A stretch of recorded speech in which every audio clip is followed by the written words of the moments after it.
Photo. On ne s'est pas croisés, pas en tout. Non, effectivement, tu as raison. On s'est probablement vu au procès, je suppose, mais Oui. je m'en rappelle pas. Cette nouvelle-là, écoute, c'est une bombe atomique, là. Pour une salle des nouvelles en région comme la nôtre, le Saguenay-Saint-Jean, 2 enseignantes pris avec 15 livres d'héroïne dans leur valise à Rome. Et ça n'a pas été long que m'a donné le nom des 2 femmes, 2 sœurs. C'est 2 femmes de Jonquière. Donc là, tu te dis, c'est quoi cette affaire-là?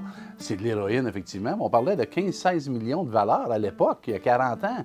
C'était de l'argent. Se demander, se dire, au bout de la ligne, est-ce que ça va être aussi gros que ça l'a été? Plus ça avançait, plus c'était gros, effectivement, jusqu'à la tenue du procès. En Italie, il n'y a pas C'est un fait divers comme un autre. T'as pas grand-chose, mais pour nous T'as autres... 2 enseignantes de Jonquière. Bien, c'est ça, c'était majeur. On recule de 40 ans, là. Il n'y a pas d'Internet, il n'y a pas d'appel outre-mer facile. Donc, tout est compliqué. J'avais essayé de trafiquer la boîte de téléphone dans ma chambre pour pouvoir brancher l'ordinateur. T'avais un ordinateur? J'avais un TRS 80. Je dictais mes textes à notre adjointe administrative. J'avais en moyenne 3 textes par jour. Je passais 1 heure et demie au téléphone à faire virer, qui coûtait une fortune à l'époque. Stéphane disait qu'il y avait un ordinateur, c'est formidable. Moi, j'en avais pas. C'était pas encore rentré à Radio-Canada.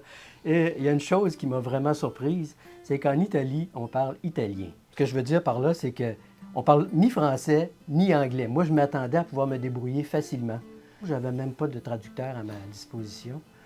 Mais là, on n'a pas de cellulaire non plus. Alors, il faut passer par l'opératrice. L'opératrice, elle parle italien. La journée du procès, évidemment, il y avait un stress ce matin-là. Puis honnêtement, quand le juge a annoncé qu'elles étaient acquittées, à part les Italiens dans la salle, personne d'autre a véritablement compris ce qu'il venait de dire.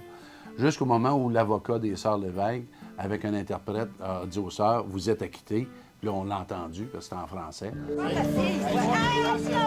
J'ai conservé un paquet de choses de ce moment-là. En 87, les Sœurs Lévesque sont acquittées. Environ 18-20 mois plus tard, elles ont publié un livre racontant leur histoire. Et l'invitation pour les médias, c'est ça. On reçoit ça au bureau, tout ça.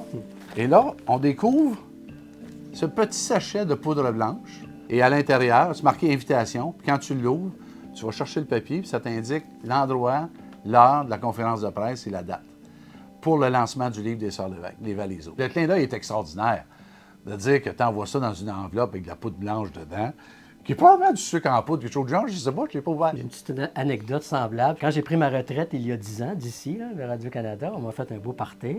Et on m'avait donné des valises rouges en cadeau de retraité. Et une semaine plus tard, j'avais ouvert mes valises et il y avait un sachet comme ça à l'intérieur. Et y aurait-il une raison pour qu'on se sente pas bien? On n'a jamais su le fin fond de l'histoire. Hein. Ils ont été acquittés faute de preuves. Est-ce que le public est encore aujourd'hui est en droit de se poser des questions? C'est sûr. Les 2 sœurs ont toujours dit qu'elles n'étaient pas coupables de quoi que ce soit, que voyons donc, c'est pas 2 femmes de leur âge, des enseignantes qui auraient pu faire une affaire comme ça. C'est là où on en est 40 ans plus tard.